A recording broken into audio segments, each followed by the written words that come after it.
नमस्कार। इस वीडियो के माध्यम से जैसा कि आप सभी को पता है कि आपका जेल प्रहरी भर्ती परीक्षा 2024 का रिजल्ट जारी किया जा चुका है।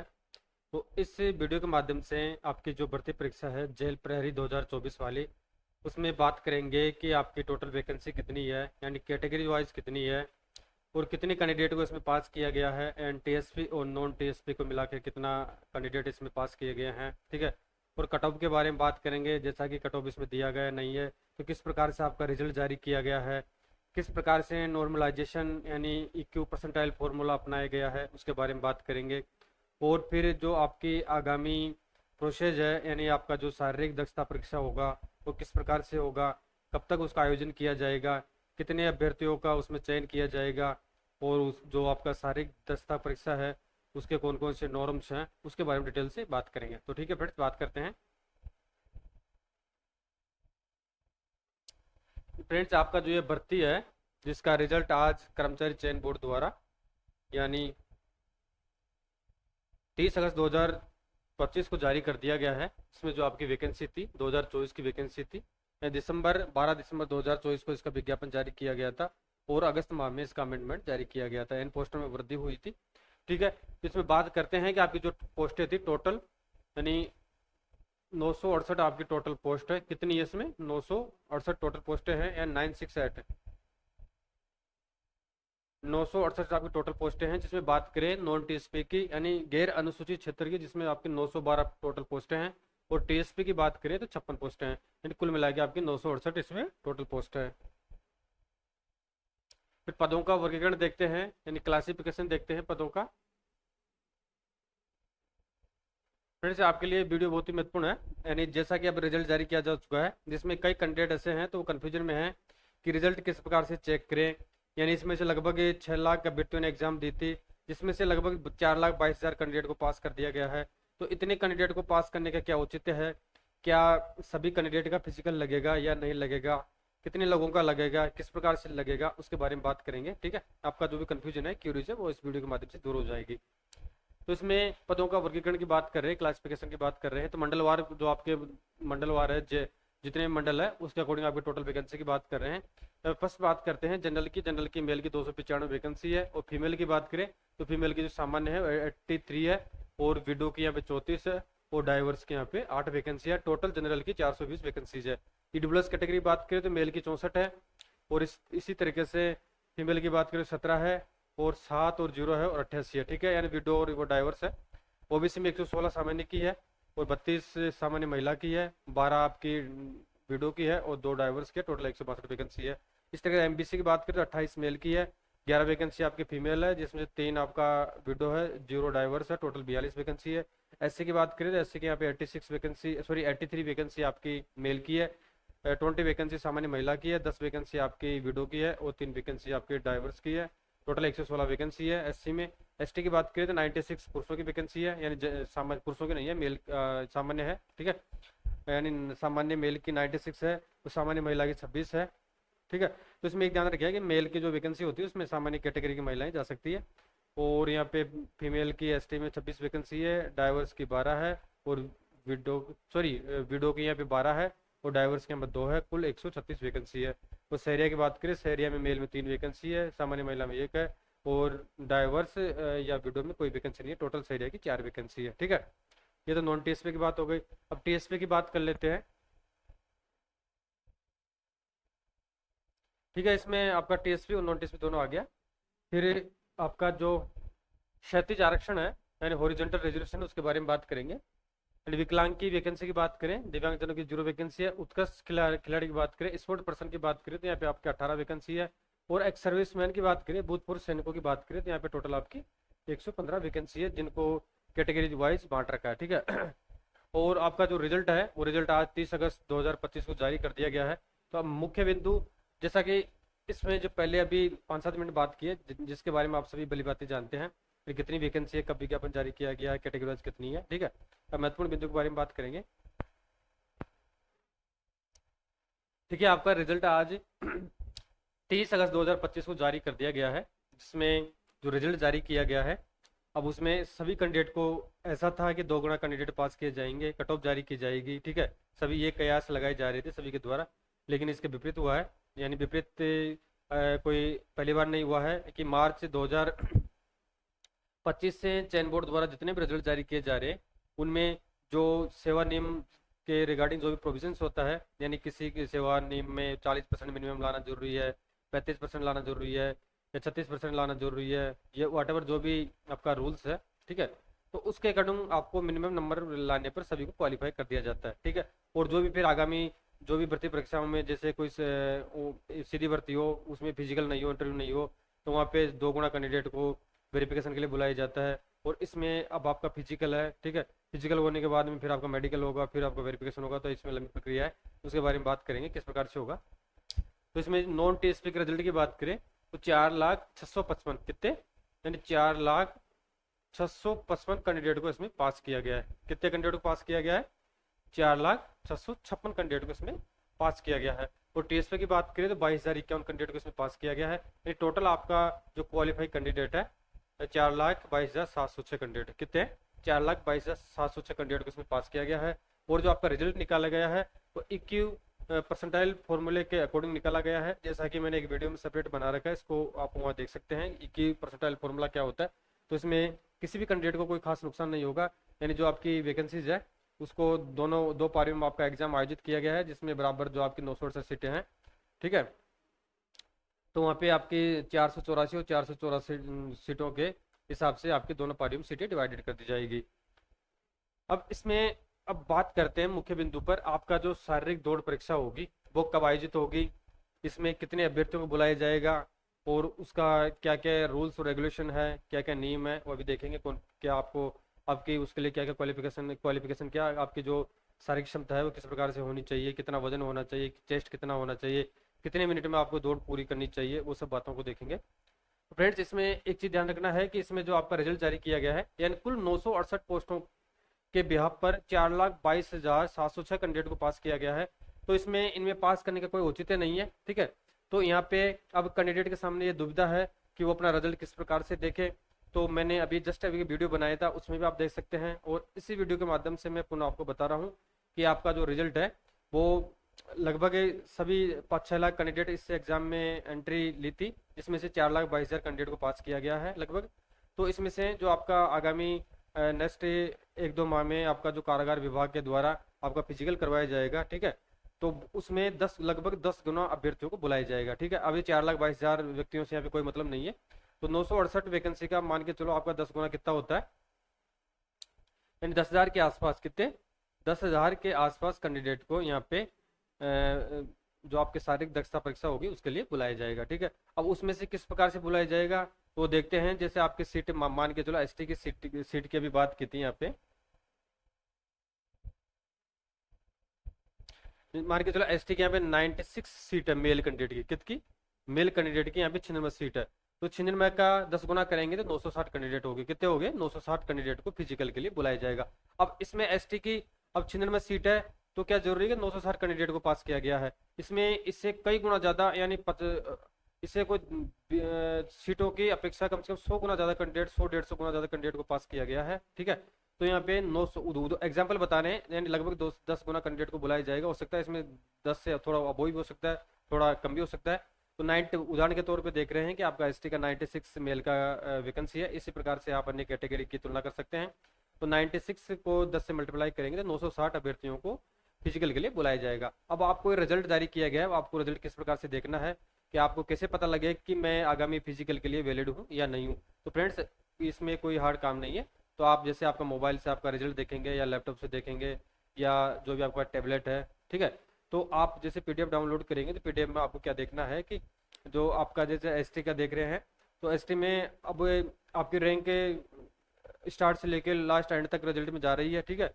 तो उसमें आप 960 रैंक तक उदाहरण के तौर पे मान रहे हैं, अगर 10 गुना को बुलाते हैं तो 960 रैंक तक, यानी पर्टिकुलर कैटेगरी एसटी की बात कर रहे हैं, तो आपको जो आपका रोल नंबर है उसके साथ में आपको कंट्रोल ऐप करके जो आपके एसटी मेल है वो डालना है, यानी आपका रोल नंबर प्लस एसटी मेल डालना है, जिसमें आपका उसमें रोल नंबर के साथ में आ जाएगा। तो आपको जो एसटी है, ठीक है, तो एसटी डाल के आपको कंट्रोल ऐप करके एसटी और एम डाल के आपको कंट्रोल ऐप कर देंगे और फिर आप एंटर करके उनको आगे बढ़ाते जाएंगे। तो आपको काउंट करना है कि एसटी कैटेगरी में मेरी कौन सी रैंक है, ठीक है। ये आपको डायरेक्ट ऐसा पता नहीं चलेगी, आपको खुद को ढूंढना पड़ेगा, ठीक है। तो एंटर मार के आपको खुद देख लेना कि मेरी संबंधित कैटेगरी में कौन सी रैंक है, ठीक है। अगर जिस व्यक्ति की अभ्यर्थी की 10 गुना के आसपास रैंक आ रही है तो उनको फिजिकल के लिए बुला लिया जाएगा, और जो अभ्यर्थी 10 गुना से अबोई है तो इससे एग्जाम के भरोसे न रहे, ठीक है। अब इसमें सिलेक्शन तो 10 गुना को तो बुलाएंगे, सिलेक्शन तो 968 का ही होगा, ठीक है। लगभग 9,000 कैंडिडेट फिर बाहर निकलेंगे। तो इसमें 4,22,000 कैंडिडेट जो पास हुए हैं उनको कोई औचित्य नहीं है, यानी 4 लाख लगभग 10-11 हज़ार कैंडिडेट को इसी एग्जाम से बिल्कुल ही वो बाहर है, यानी 4,11,000 कैंडिडेट स्पेशल यानी पूर्ण रूप से इसमें बाहर है। तो वो इसके प्रति ध्यान नहीं दें, आगामी और भी जो भी आपके एग्जाम्स है उसके लिए आप तैयारी जारी रखें, ठीक है। बात कर चुके हैं। तो इसमें जो आपका फिजिकल होगा वो 10 गुना अभ्यर्थियों को बुलाया जाएगा, ठीक है। अब इसमें जो आपका फिजिकल है फ्रेंड्स वो किस प्रकार से होगा, उसके क्या क्या नॉर्म्स है, उसके बारे में डिटेल से पहले बात करते हैं।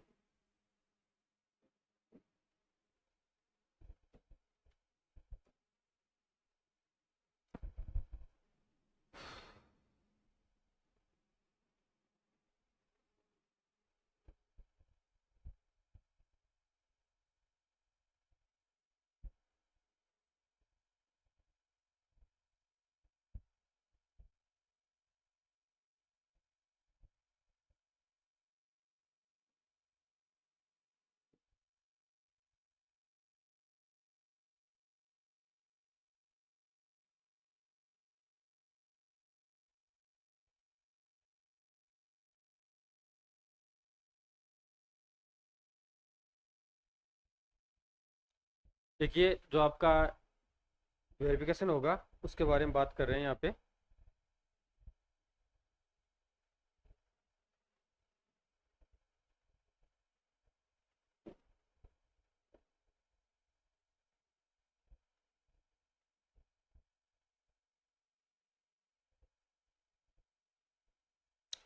उसको देखते हैं, शारीरिक दक्षता परीक्षा यानी फिजिकल एफिशिएंसी टेस्ट के बारे में बात करेंगे। जैसा कि इसके संबंध में 30 जुलाई 2024 को सरकार द्वारा नियम बनाए गए हैं कारागार विभाग के द्वारा, जिसमें मुख्य मुख्य बिंदुओं के बारे में बात कर लेते हैं। इसमें बता रखा है कि लिखित परीक्षा में प्राप्त अंकों के आधार पर रिक्तियों की संख्या के यानी कैटेगरी वाइज 10 गुना कितना 10 टाइम्स यानी 10 गुना अभ्यर्थियों की शारीरिक दक्षता परीक्षा होगी यानी पीटी होगी। अभ्यर्थी को शारीरिक दक्षता परीक्षा में अर्हता प्राप्त करना अनिवार्य होगा, यानी जो आपकी शारीरिक परीक्षा होगी उसमें आपको क्वालिफाई होना जरूरी होगा, ठीक है। अगर उसमें आप डिस्क्वालीफाई हो जाते तो आपको एग्जाम से बाहर कर दिया जाएगा। पीएटी में भाग लेने के दौरान किसी भी अप्रिय घटना का प्रार्थी स्वयं जिम्मेदार होगा। शारीरिक दक्षता परीक्षा पीटी में दौड़ हेतु मात्र एक ही अवसर प्रदान किया जाएगा, यानी आपको एक ही मौका दिया जाएगा, ठीक है। इसके विरुद्ध कोई याचिका आप दायर नहीं कर सकते हैं, ठीक है। कोई किसी प्रकार का आपको अवसर नहीं दिया जाएगा। अब इसमें महत्वपूर्ण बिंदु के बारे में बात करते हैं। राजस्थान सरकार अधिनियम सेवा नियम 98 के नियम 28 के प्रावधान के अकॉर्डिंग कारागार विभाग के स्थायी आदेश क्रमांक यह है में जो आपका रिटर्न एग्जाम हुआ था वो तो 400 मार्क्स का हुआ था, और जो आपका फिजिकल होगा वो 100 मार्क्स का होगा, यानी टोटल आपका पूर्णांक 500 नंबर का हो जाएगा। तो 100 अंकों की शारीरिक दक्षता परीक्षा ली जाएगी, जिसमें उन अभ्यर्थियों को अर्हत घोषित यानी क्वालिफाई घोषित किया जाएगा जिन्होंने न्यूनतम, अभी इसमें आपको जो न्यूनतम है 50% अंक प्राप्त करने जरूरी है, और जो कैटेगरी वाइज जिनको छूट दी जाएगी एसटी एससी को उनको छूट दी जाएगी 5% की। तो अंक 50% अंक शारीरिक दक्षता परीक्षा में अर्जित किए हों, शारीरिक दक्षता परीक्षा निम्नानुसार होगी, ठीक है। अब आपकी शारीरिक परीक्षा होगी 100 नंबर की होगी, जिसमें आपको 50% मार्क्स प्राप्त करने जरूरी है, और कैटेगरी जो रिजर्व कैटेगरी है उनको छूट दी जाएगी। पुरुष अभ्यर्थी की बात करें यहाँ पे तो 5 किलोमीटर की आपकी दौड़ होगी, कितनी होगी 5 किलोमीटर की आपकी दौड़ होगी, जिसमें अधिकतम आपको 25 मिनट में पूरी करनी है, यानी मैक्सिमम आपको 25 मिनट में 5 किलोमीटर की दौड़ पूरी करनी है, ठीक है। अगर महिला अभ्यर्थियों की बात करें तो महिला अभ्यर्थियों को भी 5 किलोमीटर दौड़ना होगा, और इनको 10 मिनट एक्स्ट्रा दिया गया है पुरुषों की अपेक्षा, यानी महिला अभ्यर्थी 35 मिनट में 5 किलोमीटर दौड़ पूरा करना जरूरी है, और जबकि पुरुष अभ्यर्थियों की बात करें तो यहाँ पे इनको 25 मिनट में 5 किलोमीटर की दौड़ पूरी करना जरूरी है। अब इसमें बता रखा है केंद्रीय पुलिस संगठन के पूर्व कार्मिक दक्षता परीक्षा से मुक्त रहेंगे, यानी जो एक्स सर्विसमैन है या केंद्रीय पुलिस संगठन के या सीपीओ के पूर्व कार्मिक इस एग्जाम से फ्री रहेंगे, यानी उसका इसमें क्या बोलते हैं फिजिकल परीक्षा उनकी आयोजित नहीं होगी। आवेदकों को पीएटी में सम्मिलित होने से पूर्व राजकीय चिकित्सक से दौड़ में भाग लेने हेतु शारीरिक रूप से योग्य होने का प्रमाण पत्र प्रस्तुत करना अनिवार्य होगा, यानी जो भी कैंडिडेट है पास हुए हैं 10 गुना के लगभग, तो उनको जब आपका पीटी होगा तो उससे पहले चिकित्सक से प्रमाण पत्र लेना होगा कि मैं इस दौड़ के लिए सक्षम हूँ। ठीक है।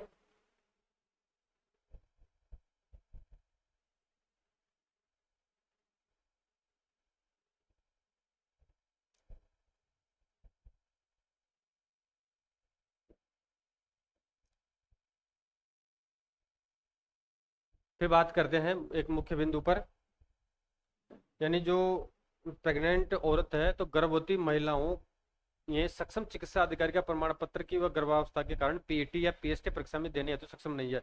अगर कोई महिला है वो गर्भावस्था के दौरान अगर आपका फिजिकल आयोजित होगा तो उसमें वो सक्षम नहीं होती है, तो उसको एक प्रमाण पत्र देना होगा चिकित्सक अधिकारी के माध्यम से। ठीक है। तथा अपने प्रार्थना पत्र सहित यदि स्क्रीनिंग समिति के समक्ष उपस्थित होती है तो स्क्रीनिंग समिति द्वारा प्रार्थना पत्र नियुक्ति प्राधिकारी को भिजवाया जाएगा। ऐसे अभ्यर्थी को उसके द्वारा लिखित परीक्षा में अर्जित अंकों के आधार पर पीटी या पीएचडी परीक्षा में सम्मिलित होने हेतु अतिरिक्त समय प्रसव से 2 माह तक का कितना क्या देर का इसमें अतिरिक्त समय दिया जाएगा। प्रसव से 2 माह तक का प्रदान किया जाएगा। जैसे डिलीवरी हो जाती है उसके 2 माह तक का आपको समय दिया जाएगा, यानी जो आपकी एग्जाम है 2 माह बाद तक ली जा सकती है यानी फिजिकल। परंतु ऐसे अभ्यर्थी को प्रसव होने के 2 माह के भीतर पीईटी या पीएचडी करवाने के लिए प्रार्थना पत्र देना होगा। ऐसा न कर पाने की स्थिति में अभ्यर्थी की पात्रता स्वतः निष्ठ कर दी जाएगी। यानी जो भी ऐसे अभ्यर्थी है अगर 2 माह में सूचना नहीं देते हैं विभाग को यानी कारागार विभाग को फिजिकल के लिए, तो उनको स्वतः ही निरस्त कर दिया जाएगा। यानी आपको 2 महीने के भीतर भीतर आपको जो डिलीवरी कंप्लीट होने के बाद में 2 महीने के भीतर भीतर आपका फिजिकल होगा, वो ऐसी सूचना आपको डिपार्टमेंट को देनी होगी। इसमें नेक्स्ट है पॉइंट, स्क्रीनिंग समिति प्रतिवेदन दौड़ आयोजित करने से पूर्व मैदान की स्थिति का उचित निरीक्षण कर रिपोर्ट तैयार करेगी। मैदान की उपयुक्तता के संबंध में बोर्ड का निर्णय अंतिम होगा। ठीक है, ये अलग पॉइंट है, आपको इससे कोई मतलब नहीं है। अब शारीरिक दक्षता मापदंड के बारे में बात कर रहे हैं। पहले तो दौड़ की बात कर चुके हैं जिसमें 5 किलोमीटर दौड़ पुरुषों को 25 मिनट में करना अनिवार्य है और महिलाओं को 35 मिनट में करना अनिवार्य है। और साथ में जो प्रेग्नेंट औरतें होती है उसके लिए क्या क्या प्रोविजन है उसके बारे में बात कर चुके हैं। अब शारीरिक मापदंड परीक्षा के बारे में बात कर रहे हैं यहाँ पे, यानी जो आपका चेस्ट है। तो शारीरिक मापदंड की बात करें तो पुरुष अभ्यर्थियों की यहाँ पे बात कर रहे हैं तो ऊंचाई पुरुष अभ्यर्थी की कितनी होनी चाहिए न्यूनतम, यानी जो पुरुष अभ्यर्थी है उसकी न्यूनतम ऊंचाई होनी चाहिए 168 सेमी, 168 सेंटीमीटर। कितनी होनी चाहिए फ्रेंड 168 सेंटीमीटर। अगर चेस्ट सीने की बात करें, चेस्ट की बात करें तो बिना फुलाए उनका सीना होना चाहिए 81 सेंटीमीटर। कितना होना चाहिए, न्यूनतम हाइट तो इनकी 168 सेंटीमीटर होनी चाहिए और सीना बिना फुलाए 81 सेंटीमीटर होना चाहिए। कितना होना चाहिए 81 सेंटीमीटर। और फुलाने पर जब आपका फिजिकल होगा तो फुलाया जाएगा, तो फुलाने पर आपका जो सीना है वो 86 सेंटीमीटर होना चाहिए, यानी कम से कम 5 सेंटीमीटर आपका सीना फुलना चाहिए। ठीक है। और जो रिजर्व कैटेगरी है उनको यहाँ पे छूट दी गई है, तो सीने का कम से कम 5 सेंटीमीटर फुला होना चाहिए। और महिला अभ्यर्थियों की अभी बात करें तो महिला अभ्यर्थी की ऊंचाई न्यूनतम 152 सेंटीमीटर होनी चाहिए, जबकि पुरुषों की 168 है, महिलाओं की 152 होनी चाहिए। और वजन की बात करें न्यूनतम, तो वजन की बात करें तो महिलाओं में न्यूनतम वजन 47.5 किलो होना चाहिए। कितना होना चाहिए, यानी ये तो मिनिमम क्राइटेरिया है, ये होना आपको चाहिए। ठीक है। उसमें बात करते हैं नेक्स्ट नोट की, तो उपरोक्त वर्णित मापदंडों में अनुसूचित जाति यानी एसटी और एससी के अभ्यर्थियों को 5 सेमी तक की छूट दी है, यानी इनको 5 सेंटीमीटर की छूट दी गई है। और इसके अलावा जो गढ़वाली गोरखा पर्वतीय क्षेत्रों से आने वाले अभ्यर्थियों जो अन्य राज्यों से आते हैं, राजस्थान में तो ऐसे लोग हैं नहीं, अभ्यर्थियों को ऊंचाई 158 सेंटीमीटर से कम नहीं होनी चाहिए। उपरोक्त छूट के लिए संबंधित दस्तावेज साथ में लाना आपको अनिवार्य होगा। ठीक है। अभी नेक्स्ट बात करें, शारीरिक दक्षता परीक्षा में सफल रहे अभ्यर्थियों की शारीरिक मापदंड परीक्षा होगी। शारीरिक मापदंड परीक्षा उपरोक्त बिंदु जैसे कि बात कर चुके हैं, फिर इसमें मुख्य बिंदु के बारे में बात कर लेते हैं। इसमें बता रखा है कि शारीरिक मापदंड परीक्षा में अपील का प्रावधान क्या है। अगर कोई अभ्यर्थी अपील करना चाहे तो अपील का क्या प्रावधान है। इसमें बता रखा है कि असफल अभ्यर्थियों को स्क्रीनिंग समिति द्वारा अपील करने का एक अवसर प्रदान किया जाएगा। अगर कोई अभ्यर्थी सेटिस्फाइड नहीं है तो उसको पुनः मौका दिया जाएगा। शारीरिक मापदंड में असफल रहे संतुष्ट, यानी दौड़ में नहीं दिया जाएगा, सिर्फ आपका जो वजन होगा और उसके साथ में आपका जो चेस्ट होगा उसमें असंतुष्ट अभ्यर्थी स्क्रीनिंग समिति के सक्षम निर्धारित प्रक्रिया के अनुसार 500 रुपये शुल्क जमा करवा उसी दिन अपील कर सकते हैं। ठीक है। उसकी रसीद दी जाएगी और शारीरिक परीक्षा में अगर वो सफल हो जाता है तो उसको राशि लौटा दी जाएगी, और अगर असफल होता है शुल्क उसको वापस नहीं किया जाएगा। और इसमें और तो कोई महत्वपूर्ण इसमें इतना पॉइंट नहीं है, एक मुख्य पॉइंट की बात कर रहे हैं यहाँ पे। अब इसमें दृष्टि की बात कर लेते हैं, आई साइड की। सभी अभ्यर्थियों के लिए दृष्टि संबंधी मापदंड निम्नानुसार है। दूर की बात करें, बेहतर दृष्टि की बिना चश्मे के तो 6/6 होना चाहिए, खराब दृष्टि 6/60 होना चाहिए, और बेहतर चश्मे में 6/6, खराब में 6/11, और निकट की J5 J5 J5 J5 में होनी चाहिए, ठीक है। और निकट दृष्टि यानी 5D से अधिक नहीं होनी चाहिए, और मौलिक रंगों यानी जो कलर ब्लाइंडनेस में विभेद न कर पाना, और या रात्रि का अंधापन नाइट ब्लाइंडनेस यदि न हो तो उसको डिस्क्वालीफाई कर दिया जाएगा। यानी जो मौलिक रंग होते हैं उनको आपको पहचानना है, और साथ में रात्रि का अंधापन आपको महसूस होना चाहिए। अगर आप उसको नहीं पहचान पाते हैं तो आपको डिस्क्वालीफाई कर दिया जाएगा। किसी भी रूप में स्पष्ट भेंगापन होने से अभ्यर्थी अनर्क हो जाएगा, ठीक है। तो इसमें डिटेल से बात कर चुके हैं। और अन्य योग्यताएं के बारे में, स्वास्थ्य आपका सही होना चाहिए, चरित्र सही होना चाहिए, राष्ट्रीयता, ये सब आयु है, जैसा कि इसके बारे में आप सभी जानते हैं, आपने पढ़ चुके हैं, यहाँ पे कोई इनकी पढ़ने की आवश्यकता नहीं। तो फ्रेंड्स, इस वीडियो के माध्यम से संपूर्ण डिटेल से चर्चा कर चुके हैं कि आपकी वैकेंसी कब निकाली गई, कब विज्ञापन जारी किया गया, उसके अलावा कब एग्जाम आयोजित हुई, कितने पदों पर वर्गवार कितनी वैकेंसी है, ठीक है। उसके अलावा जो आपका आज रिजल्ट जारी किया गया है उसमें कितने कैंडिडेट को, यानी नॉन टीएसपी में कितने कैंडिडेट को पास किया गया है, टीएसपी में कितने कैंडिडेट को क्वालिफाई किया गया है, और साथ में टोटल कितने कैंडिडेट है, और जो अब आपका आगामी शारीरिक दक्षता परीक्षा होगा वो डिपार्टमेंट कब तक उसको आयोजित करवाएगा, उसके अलावा कितना गुना अभ्यर्थियों को बुलाया जाएगा, किस प्रकार से बुलाया जाएगा, और जो आपकी शारीरिक दक्षता परीक्षा होगी उसके नॉर्म्स और रेगुलेशन रूल्स क्या क्या है, ठीक है, उनके बारे में डिटेल से चर्चा कर चुके हैं। तो फ्रेंड्स, अगर किसी भी फ्रेंड्स को किसी भी प्रकार की क्यूरियस या कोई आपके प्रॉब्लम हो, ठीक है, कोई कन्फ्यूजन हो, तो मुझे कमेंट करके आप बता सकते हैं। धन्यवाद।